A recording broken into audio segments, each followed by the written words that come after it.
Hello, my name is Jordan Brown. I'm going to be going over the benefits of having servant leadership implemented into your organization. So let's get started. First off, what does it mean being a servant leader? In essence, just kind of just to break it down, it's serving your people, and by your people, I'm referring to the employees or the people that work or in within your organization. Being a servant leader means investing in them. So that goes to say, just basically treating them in a genuine fashion. Investing in them is taking into consideration what they have going on in their daily lives. Sometimes they bring problems to work. It's being there for them. It's being a real servant leader. It's investing in them. It's putting together trainings, different types of team building exercises to gain their trust, to make the team better. It's how can I say? It's like having a team, like a sports team. In sports, there's a lot of team building activities to gather the trust of your teammates, and also to gain for the coach to gain the team's trust.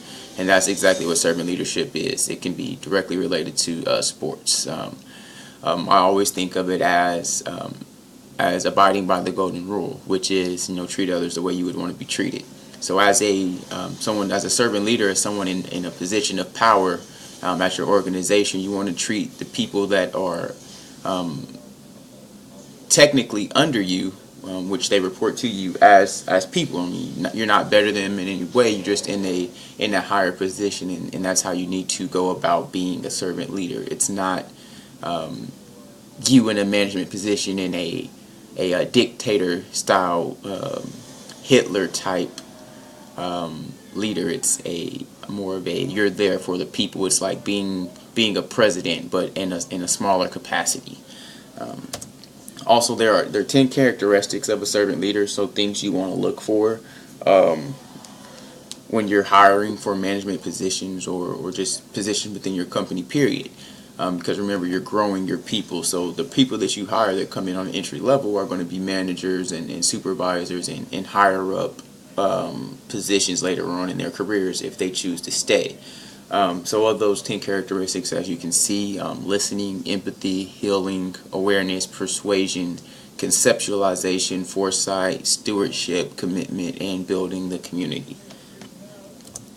In my paper, I went over the pros and cons of servant leadership, which is somewhat already implemented in a few ways. There are some ways that it could be improved, but at my time, I spent at Extra Lease, which is a trailer rental company. So some of the pros that they had, which I felt were really great and really good incentives to draw in candidates. So they have a collegiate program for you to obtain your master's degree. So of course the job requires you to have a bachelor's, but if you get into the job and you want to seek out a master's, they will pay for your college degree for your master's. Now it does require that you, after retrieval of your master's, that you stay on board for a set number of years to be discussed around. They just want to ensure that you use the master's to help them. So basically they invested in you with the master's program, and then you in turn reinvest into the company because they paid for your master. So you help them. They helped you. You helped them. It's kind of, and that's another thing with servant leadership and investing in your people. Another thing that I really liked about Extra Lease was that we really valued our customers. Without your clients, without your customers, your company is nothing. So we had what's called a rebuild list for nuisance items. So these are things that say the trailer comes back in not horrible condition, just small things that can easily be done by one of the mechanics on site, like sweeping out the trailer or like minor cuts, scratches, things of that nature. We don't rebuild, or we don't build back to the customer. We just take care of it and go on about our day. Another thing that I really enjoyed was when I started out, there was more of a hands-on type training and not a classroom type setting. Also, starting out at a smaller location where it's not as busy was great hands-on training, because I was there to get really the detailed stuff on what to look for and how to run the organization for potential promotion. Some of the cons were of course, salary differential.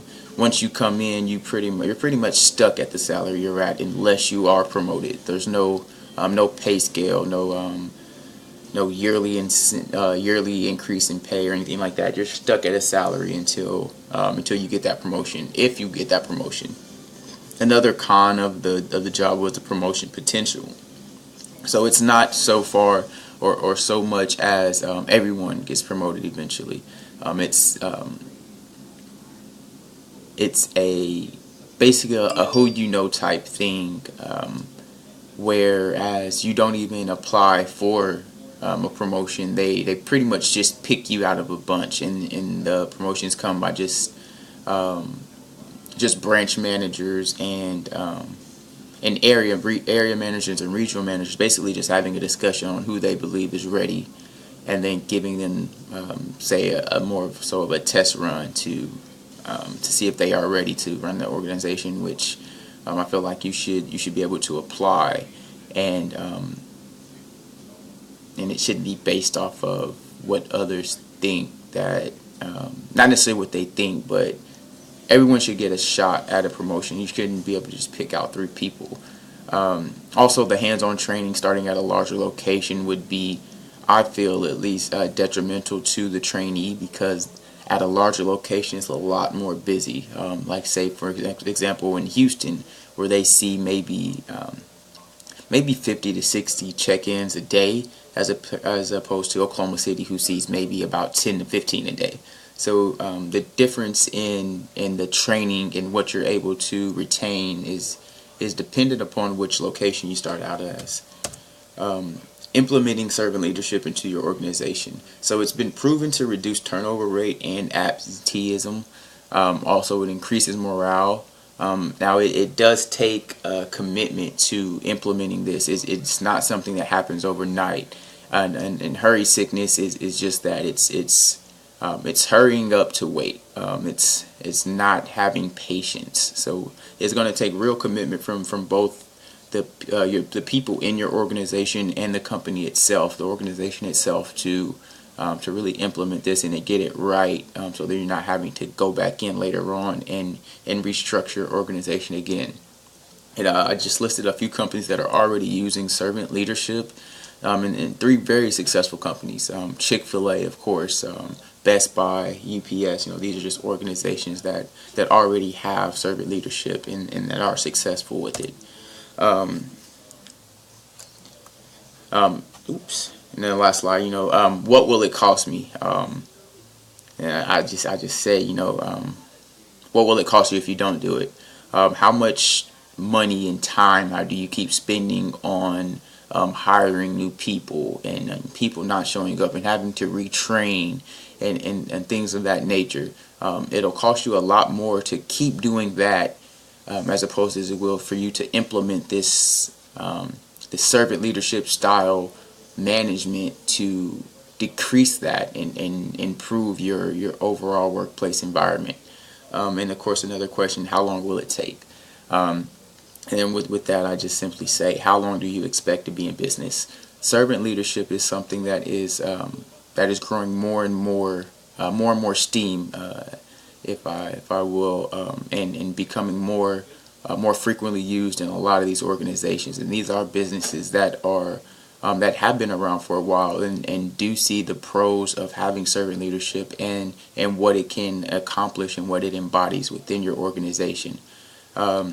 So like I said, how long it takes is how long you plan on being in business. Thank you.